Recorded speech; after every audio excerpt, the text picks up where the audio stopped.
एक राजा था। उसकी एक छोटी सी बेटी थी। वह उसे बहुत प्यार करता था। एक बार राजकुमारी बीमार पड़ गई।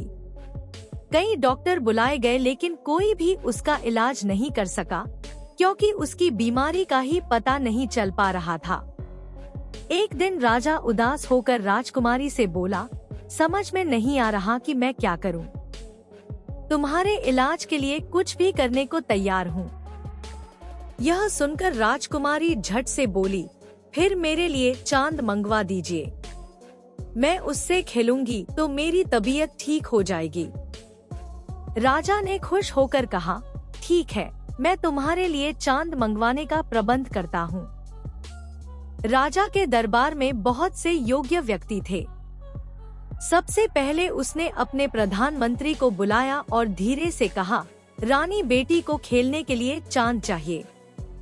आज नहीं तो कल रात तक जरूर आ जाना चाहिए। चांद, प्रधानमंत्री ने आश्चर्य से कहा। उसके माथे पर पसीना आ गया। थोड़ी देर बाद वह बोला, महाराज, मैं दुनिया के किसी भी कोने से कोई भी चीज मंगा सकता हूँ, लेकिन चांद लाना मुश्किल है।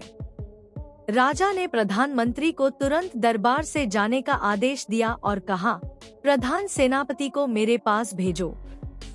प्रधान सेनापति के आने पर राजा ने उससे भी चांद लाने के लिए कहा, पर प्रधान सेनापति ने भी अपनी असमर्थता व्यक्त करते हुए कई तर्क दिए और अंत में बोला, चांद को कोई भी नहीं ला सकता। वह यहाँ से 1.5 लाख मील दूर है। राजा ने उसे भी चले जाने के लिए कहा।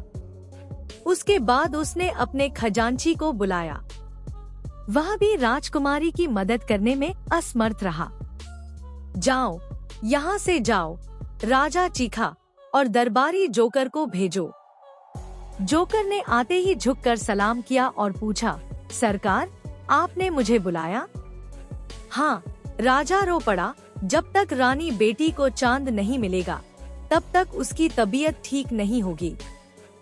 क्या तुम चांद ला सकते हो? हाँ, क्यों नहीं, लेकिन पहले यह पता लगाना होगा कि राजकुमारी कितना बड़ा चांद चाहती है।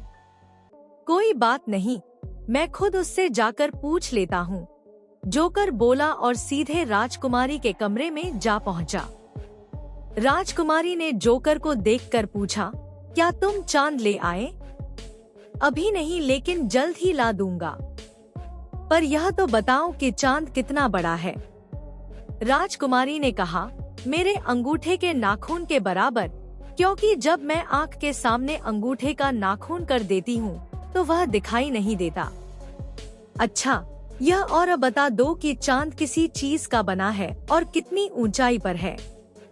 चांद सोने का बना है, राजकुमारी बोली, और पेड़ के बराबर ऊंचाई पर है।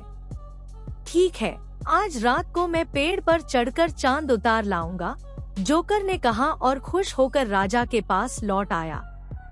उसने राजा से कहा, मैं कल तक राजकुमारी के लिए चांद खिलौना ले आऊंगा, और उसने अपनी योजना राजा को बता दी।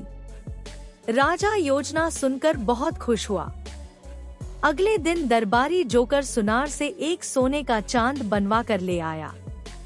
उसने यह चांद राजकुमारी को दे दिया। राजकुमारी बहुत खुश हुई। उसने चांद को जंजीर में डालकर गले में लटका लिया।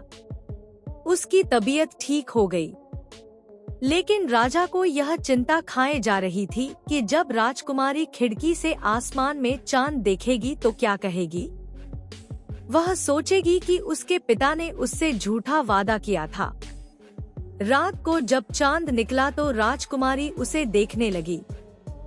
राजा और जोकर उसके कमरे में खड़े थे। जोकर ने राजकुमारी से पूछा, अच्छा राजकुमारी, जरा यह तो बताओ कि जब चांद तुम्हारे गले में लटका है तो फिर आसमान में कैसे निकल आया? राजकुमारी हंसकर बोली, तुम मूर्ख हो। जब मेरा एक दांत टूट जाता है तो दूसरा निकल आता है, उसी तरह दूसरा चांद निकला है। यह सुनकर राजा ने राहत की सांस ली और खुशी खुशी राजकुमारी के साथ उसके खिलौनों से खेलने लगा।